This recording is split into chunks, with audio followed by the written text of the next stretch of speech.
Prince Charles, at one time the most sought-after bachelor in the world. Quite a lot of young ladies thought they might fancy themselves as queen. He certainly made the most of his playboy image. Here was the action man Prince, and here were a list of very glamorous young women in his company. As heir to the throne, the future of the monarchy was in his hands. Charles had one task: to find the wife who would become the future Queen of England and who would produce an heir. And his choice of wife paramount. They didn't want any scandal, they didn't want any shame. But his journey has been far from smooth. He was regarded as being a bit of a liability because he was in and out of too many beds. Time was ticking, and the world was watching to see who he'd choose. From a romance with his future sister-in-law. I think Sarah would have been right up there as a possible bride. And a marriage proposal to his second cousin. He knew that she would be a suitable match. It would have been a dynastic marriage that pleased everyone. How hard was it to find the perfect bride? How would the monarchy look today if he had chosen differently? And what was it about these women that made them serious contenders? Heartache, infidelity, and romance. These are the women who could have been queen.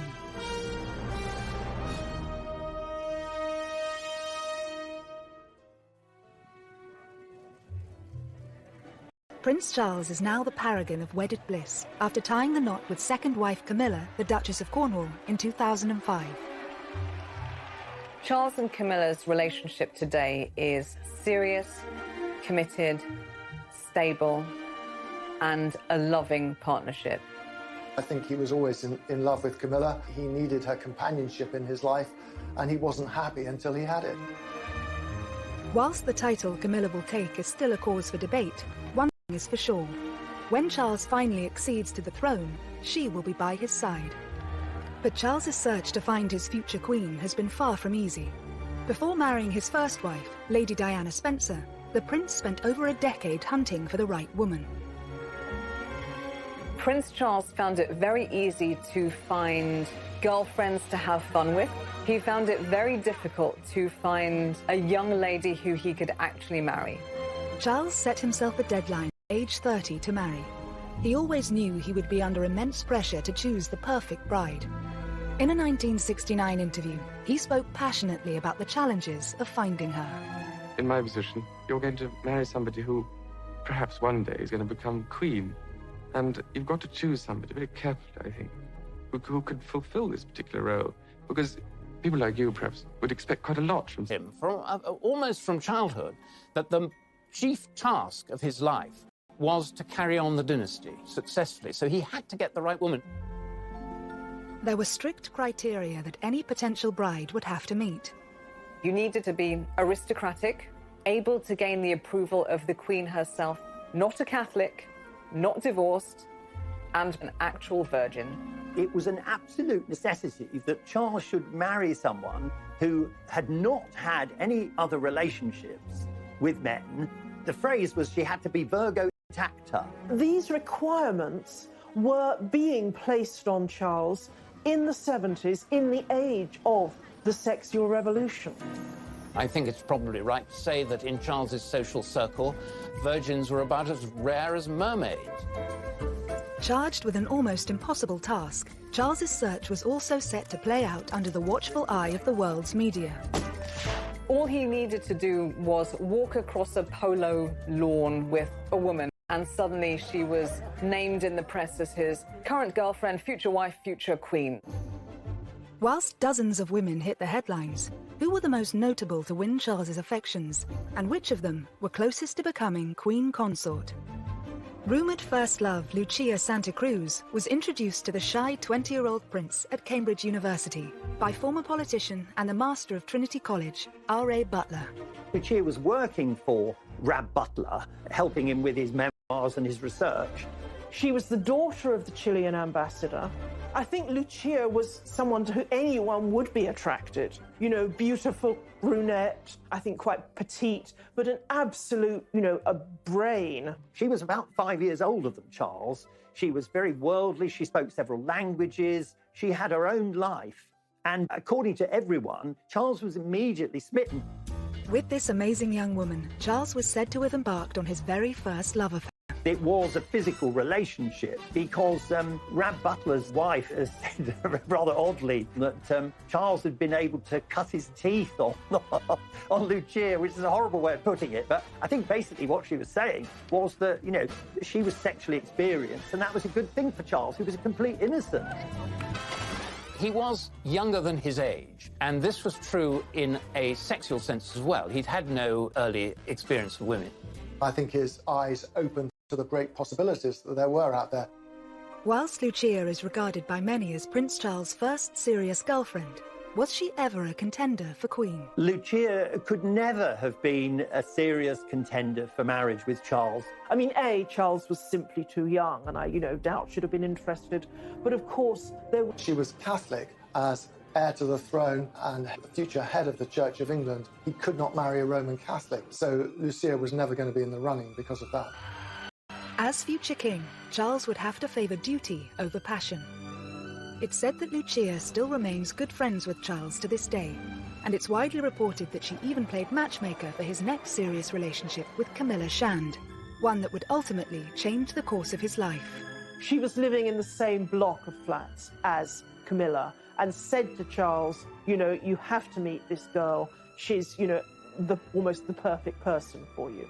Camilla was everything that Lucia was, and more, because she was English, she knew the royal family, she moved in the same circles, and she had the same strength, the same motherly qualities that Lucia had, but she had them, to an even greater extent.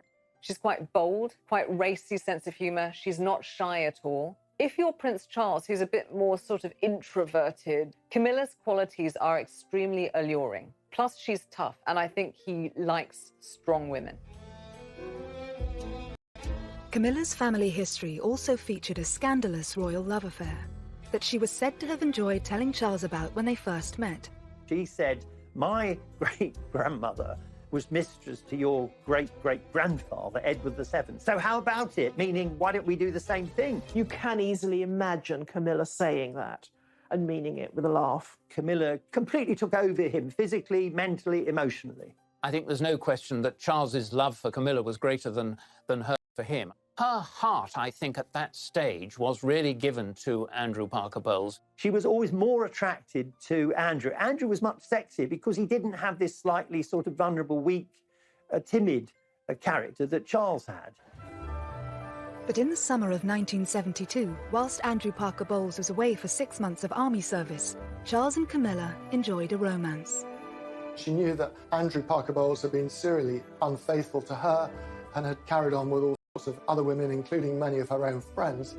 And this was a bit of payback on Camilla's part. And boy, what a person to pay back your erring boyfriend with, and the heir to the throne. Despite his depth of feeling, Charles didn't propose to Camilla at this time. But would she have been a suitable contender for future Queen Consort had he followed his heart? Never mind the questions of Charles's age and Camilla's affection for Andrew Parker Bowles. There was one other huge problem. Camilla, who'd been around on the dating scene for several years, might just have been a little too racy for royal taste at that time. Camilla's great as a family. In late 1972, Charles and Camilla's short-lived relationship was placed on hold when the prince's naval obligations led to a tour of duty in the Caribbean. But Charles was to be left heartbroken by Camilla's next move. A week before Andrew and Camilla married, Charles begged her to call it off, but it was too late.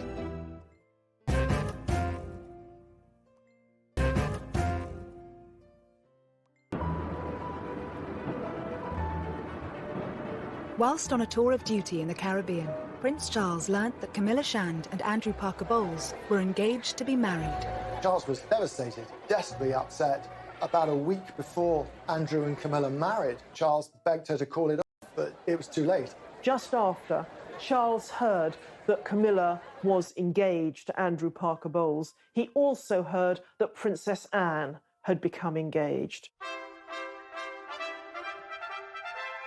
After losing Camilla and then seeing his much-loved younger sister Anne marrying Captain Mark Phillips, I think he did begin to put pressure on himself to try and find a suitable bride. Charles didn't have to wait A week after Anne's wedding, he attended a shooting holiday in Spain, hosted by family friend Arthur Wellesley, the 8th Duke of Wellington. Here sparks flew for Charles, with a true blue blood. Lady Jane Wellesley was the daughter of the Duke of Wellington, one of our most distinguished and noblest families.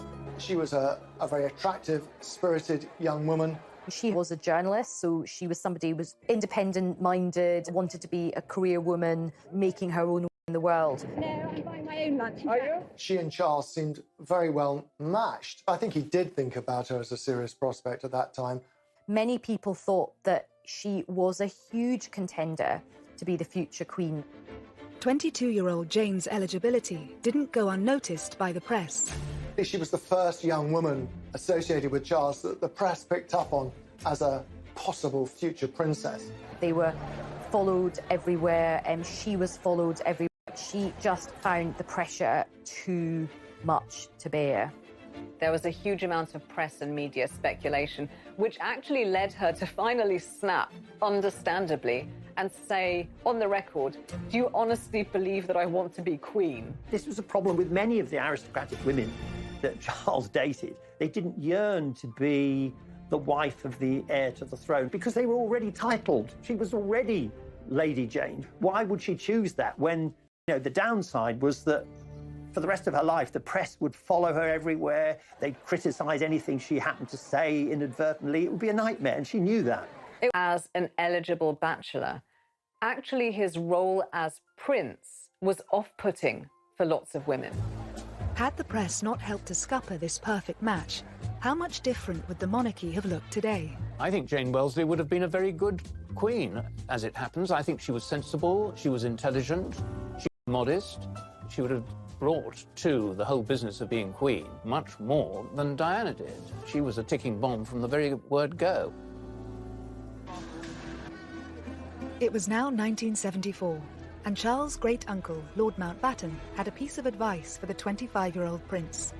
Mountbatten was urging Charles specifically that a young man should sow as many wild oats as possible before marriage, but that he should then marry a sweet, innocent girl so she can remain on a pedestal. It certainly looks like he did take that advice. Charles was incredibly close to Mountbatten, and he became one of the biggest influences on the prince's love life.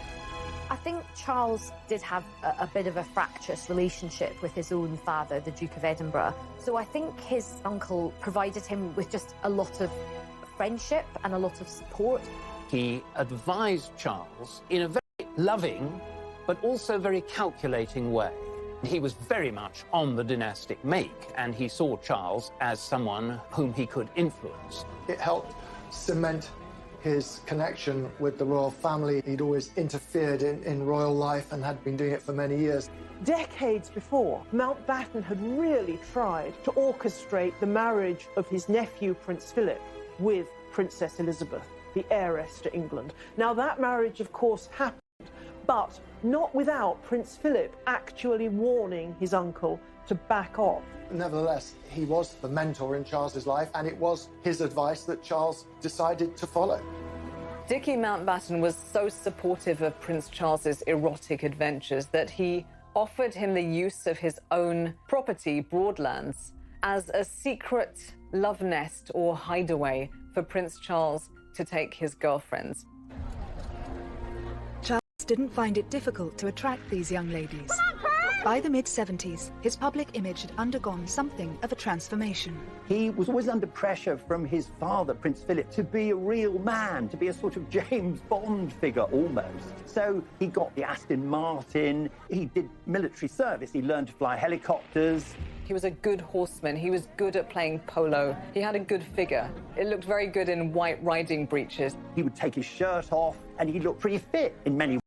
He wanted to be someone who put himself on the edge of danger, and that sort of... A string of romances ensued, but in 1976, just 2 years away from his self-imposed marriage deadline, one particular lady hit the headlines. Davina Sheffield was the ex-debutante granddaughter of wealthy industrialist Lord McGowan. She was well-connected, cousin of Samantha Cameron. She was, a good rider. She was very good-looking. often the women Charles went out with were dubbed Charlie's Angels, and she was said to be the most attractive out of all of these Charlie's Angels. Charles was said to have wooed Davina away from her boyfriend and could not disguise his love for her, even in public. She was thought to be somebody that Charles took really very, very seriously indeed, and that this was a real meeting of souls as well as bodies. This was a viable enterprise, and that she might be the one that he actually chose. But it wasn't long before the relationship came to a sudden end. The story of Davina Sheffield and Charles was the story of several young women and Charles. At the time, there were rumours that Charles might propose to her. Her ex-boyfriend was pursued by the tabloids and wound up revealing that he and Davina had lived together, lived in sin, as it was put. And the moment that this emerged, it killed the romance between Charles and Davina Sheffield. And that is a pattern that kept on happening. Davina didn't fit into the criteria of the perfect woman, as dictated by the royal firm. But had she and Charles married, we would perhaps have a very different monarchy today. Davina Sheffield wasn't actually an aristocrat of the ancient blue-blooded type. She was descended from industrialists, so her wealth was relatively new money. If she'd married into the royal family, she would have brought in some of the freshness and entrepreneurialism that surrounds industrialism. She would be quite a breath of fresh air, much as Meghan was supposed to be when she married Harry. There's scope in the monarchy for blowing away some of the cobwebs. As his 29th birthday approached, Charles felt an increasing sense of urgency to get married, and his next significant relationship saw a return to a woman of breeding. Like Lady Jane before her, Lady Sarah Spencer hailed from elite aristocracy. The 22-year-old daughter of the 8th Earl Spencer, she was also Diana's older sister. Lady Sarah Spencer came from exactly the correct lineage to marry Prince Charles. Sarah, from an early age, had been brought up on the edge of the Sandringham estate. Even her grandmothers were ladies-in-waiting to the Queen Mother. And of course, the Spencers had been intertwined with the royal family forever. She and Charles met at one of the Queen's. Charles was rather taken with Sarah, with her reddish hair and her outgoing sense of humour, and they began dating. After Sarah earned an invitation to Balmoral at the end of the summer, she reciprocated by asking the 28-year-old prince to a shooting weekend at Althorpe, the Spencer estate in Northamptonshire. On arrival at the house, Charles clapped eyes on Diana for the first time, who was then just 16 years old, tall and rather gangling. Diana at the time was probably too young to, really impinge very seriously on his notice. But he made a huge impression on her. Diana thought how wonderful, how dashing, how handsome he seemed in the flesh. She'd been rather taken by him as a teenager. It's said that she had a picture of him on her school dormitory wall. I think she was rather struck by that first encounter. But for now, Diana was nothing more than his girlfriend's younger sister. And it was Sarah who joined Charles on a skiing trip to Closters in the February of 1978. To go on holiday with the Prince of Wales was quite a big step, and it did suggest that this romance possibly had legs. But on their return, Sarah made a huge mistake. In Closters, she became close to some British journalists. Back in England, at lunch with them, she had a far too frank conversation. She was being needled and quizzed about her romantic expectations and her past, and she blurted out that she'd had thousands of boyfriends and that when it came to marriage, she wouldn't marry someone she didn't love, were he the dustman or the King of England. She then realised what she'd done and phoned Charles to confess. He said, "You've done a very stupid thing." And that was that. She was basically not just telling him that she didn't love him, she was sort of telling the whole world that she didn't love him, even though he was the future King of England. So I think that was quite embarrassing for him. As far as Charles was concerned, for his girlfriends to talk to the press was just about the worst thing that they could possibly do. Lady Sarah would eventually watch her younger sister marry Charles. But how would she have fared in Diana's place? I think she'd have been a much better match for Charles, because Charles needed someone who's a bit stronger than Diana, and Sarah was that person. I like her honesty and her toughness. I wish that some of that boldness had transferred to Diana. Instead, Lady Sarah was happy to take the credit for Charles and Diana's union, calling herself Cupid. But it would be another 3 years before their relationship would begin. In the meantime, Charles would propose to 2 other women.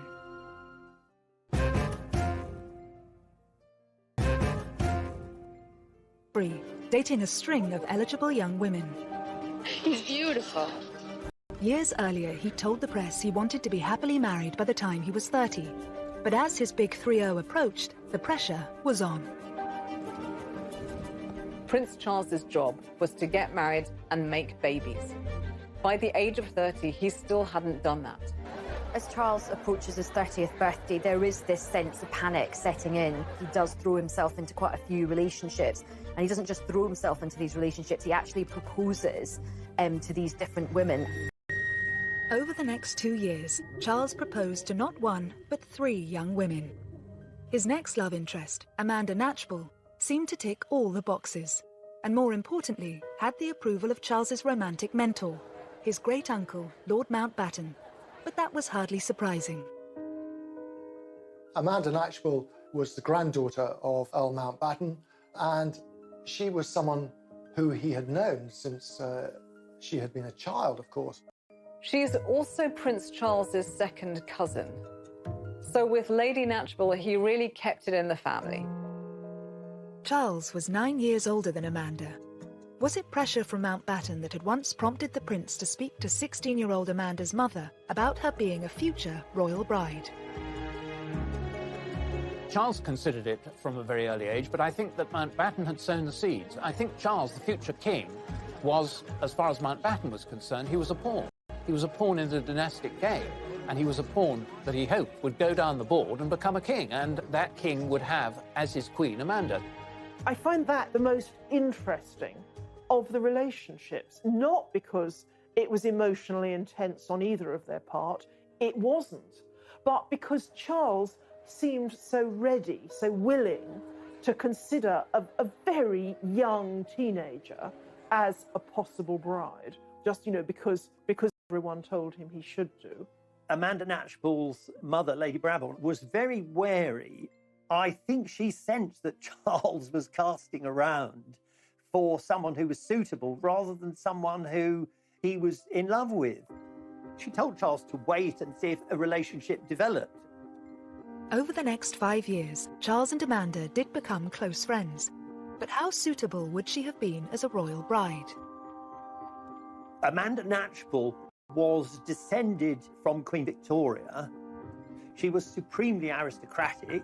She was virtually part of the family already. She knew the ropes. So from many points of view, she was absolutely ideal. I think he was very fond of her, and obviously they had a mutual closeness to Lord Mountbatten. He knew that they didn't fall in love at first sight. They weren't having sexy romps. This would be an old-school merger, not a love marriage.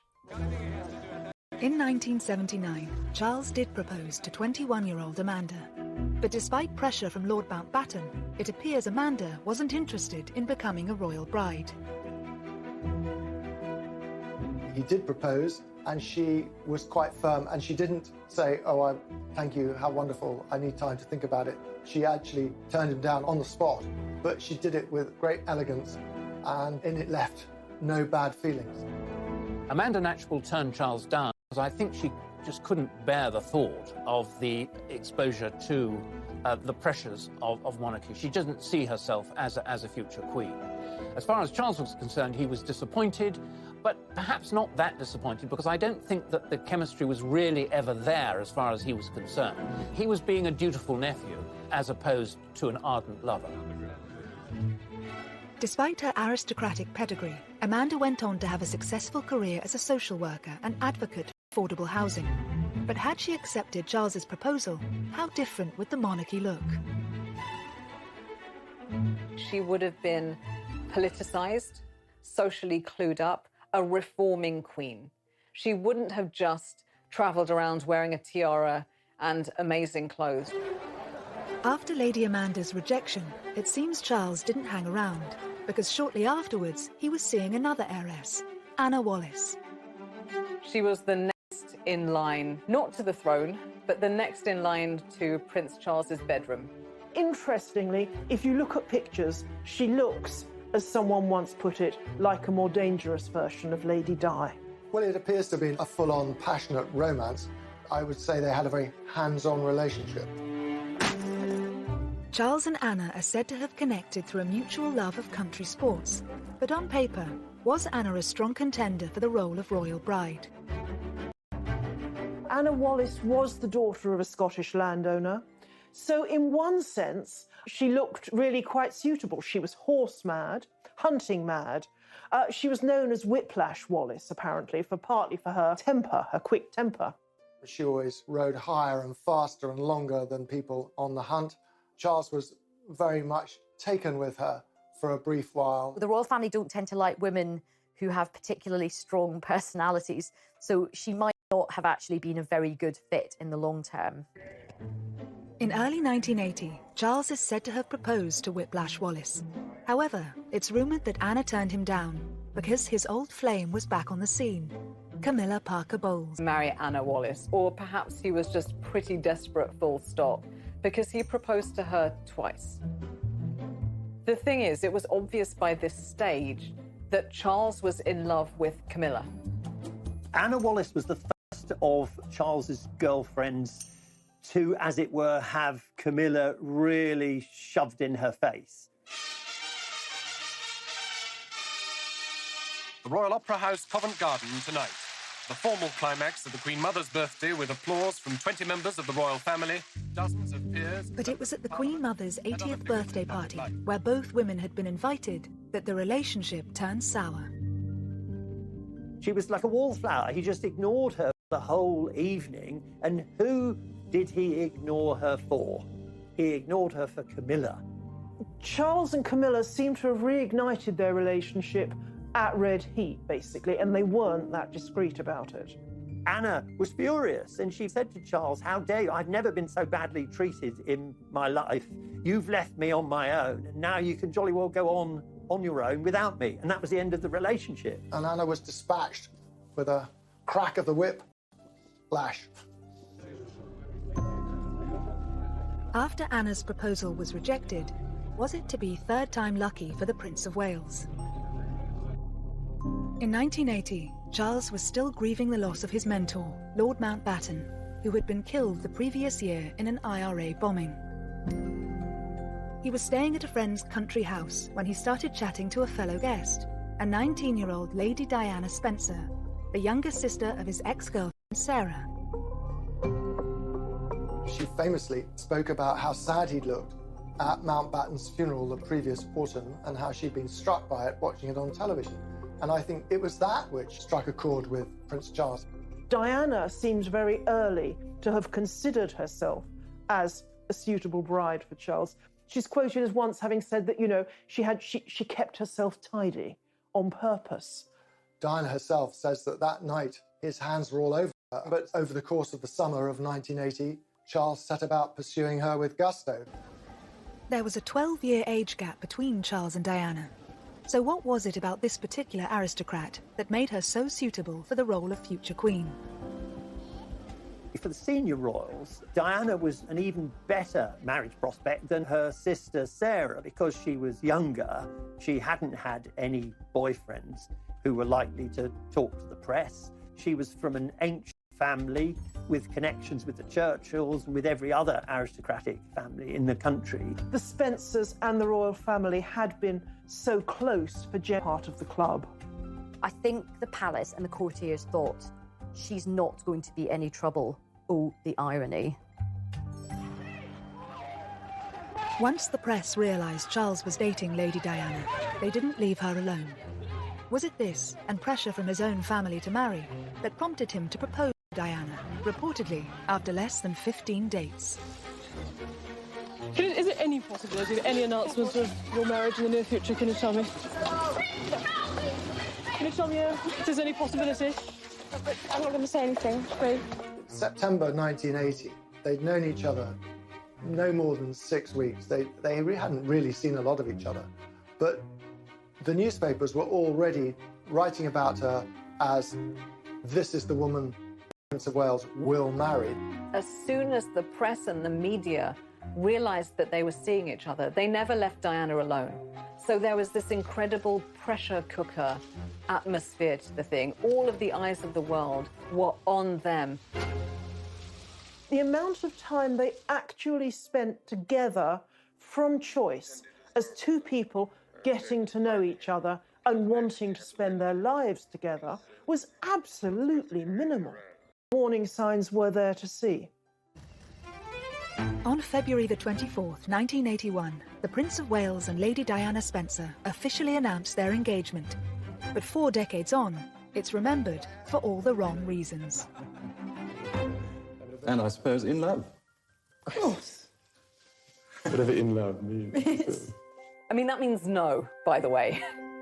It was such a badly phrased answer, and definitely at the wrong time. And it's sort of come back to haunt him, and it came back to haunt the pair of them for years and years. He was just trying to be clever. And of course, when you're trying to be clever to that extent, you turn out to be extremely stupid. And that's what he was. But if Charles was in love with anyone, was it with Camilla Parker Bowles?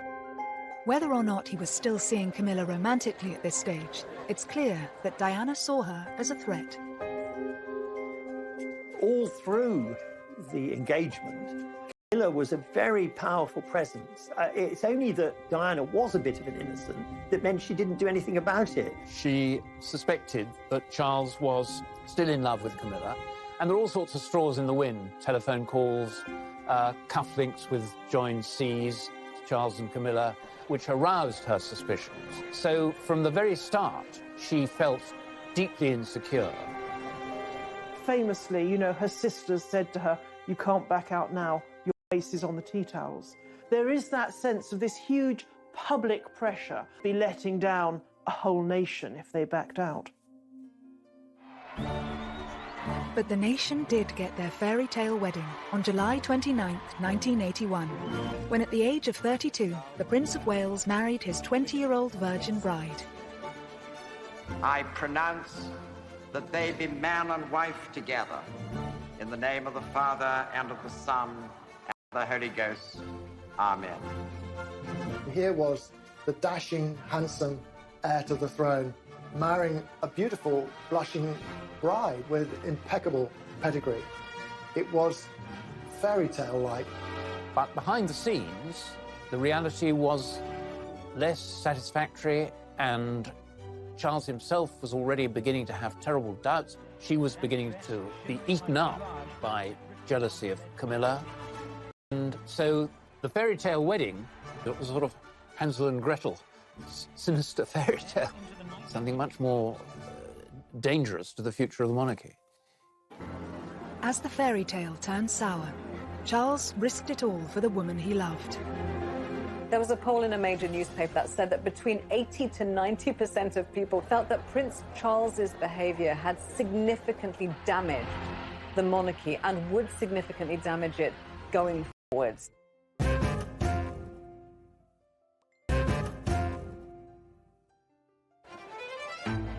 At the start of the 1980s, as far as the world was concerned, Prince Charles had got his fairy tale princess, his happy ever after.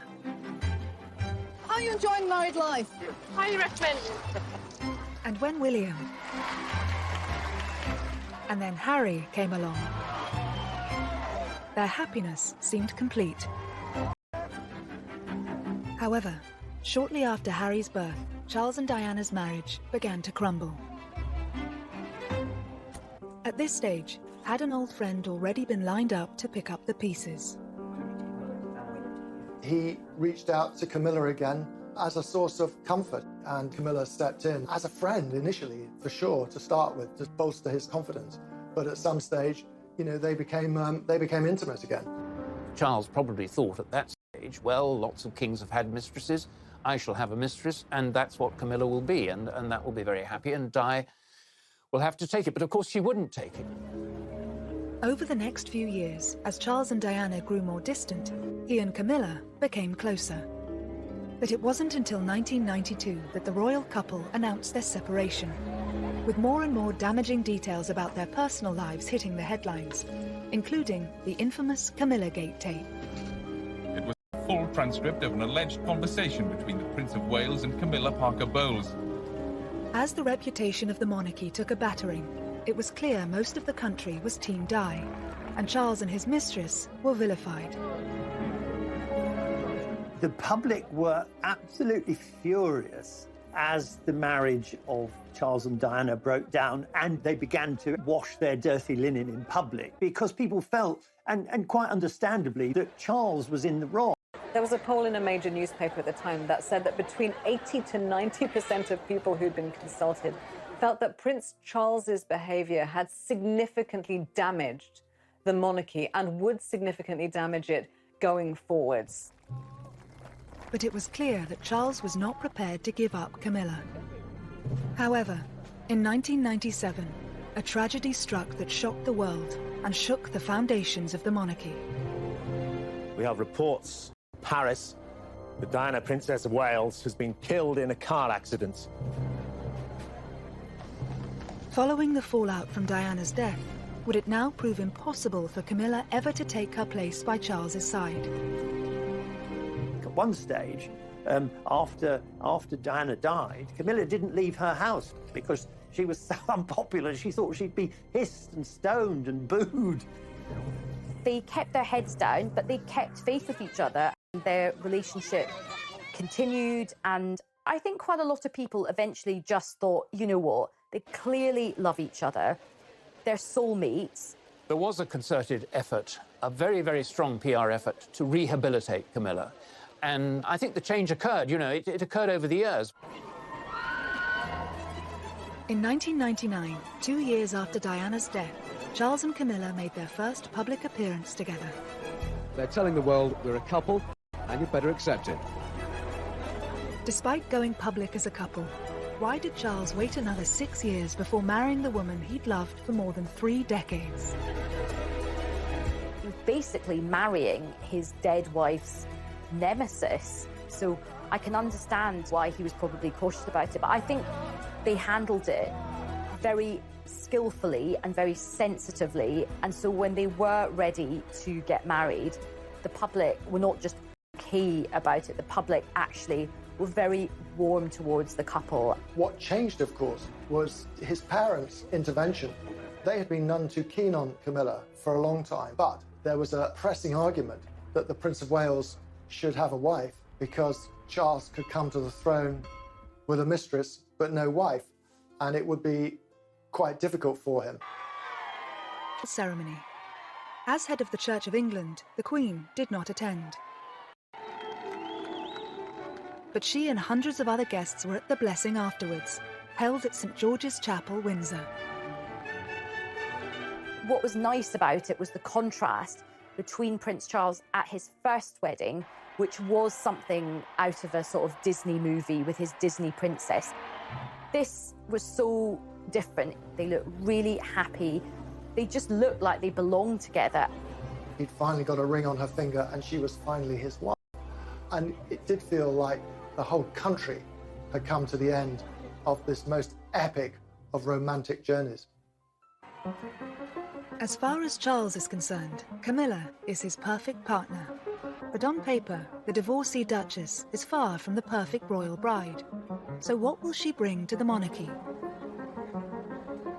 It's interesting because the question of a Queen Camilla would once have seemed utterly outrageous. But behind the scenes, it is said that Charles, understandably, wants his wife to be queen. It is perfectly apparent that Charles is at once happier and more stable, more forthcoming with her by his side. Camilla now, I think, is probably as close as you can get to being the perfect consort and perfect royal wife, because she will never complain. She's very measured. Prince Charles' love life has certainly been colourful. He searched far and wide for the ideal bride. But had he followed his heart sooner, rather than his head, would his romantic journey have been completely different? The woman that Charles ultimately married and found true, lasting, mature happiness and friendship with is exactly the type of person who 3 decades earlier he would have rejected immediately as Queen. Charlie's Angels, as they were called, I think they've been very important in making him realise that actually hunting for the perfect person is not a good idea, because if you're actually out there desperately looking, you make mistakes, you try too hard. And so I think he's learned that. World's media. All he needed to do was walk across a polo lawn with a woman, and suddenly she was named in the press as his current girlfriend, future wife, future queen. Whilst dozens of women hit the headlines, who were the most notable to win Charles's affections, and which of them were closest to becoming Queen Consort? Rumoured first love Lucia Santa Cruz was introduced to the shy 20-year-old prince at Cambridge University by former politician and the master of Trinity College, R.A. Butler. Lucia was working for Rab Butler, helping him with his memoirs and his research. She was the daughter of the Chilean ambassador. I think Lucia was someone to who anyone would be attracted. You know, beautiful brunette, I think quite petite, but an absolute, a brain. She was about 5 years older than Charles. She was very worldly. She spoke several languages. She had her own life. And according to everyone, Charles was immediately smitten. With this amazing young woman, Charles was said to have embarked on his very first love affair. It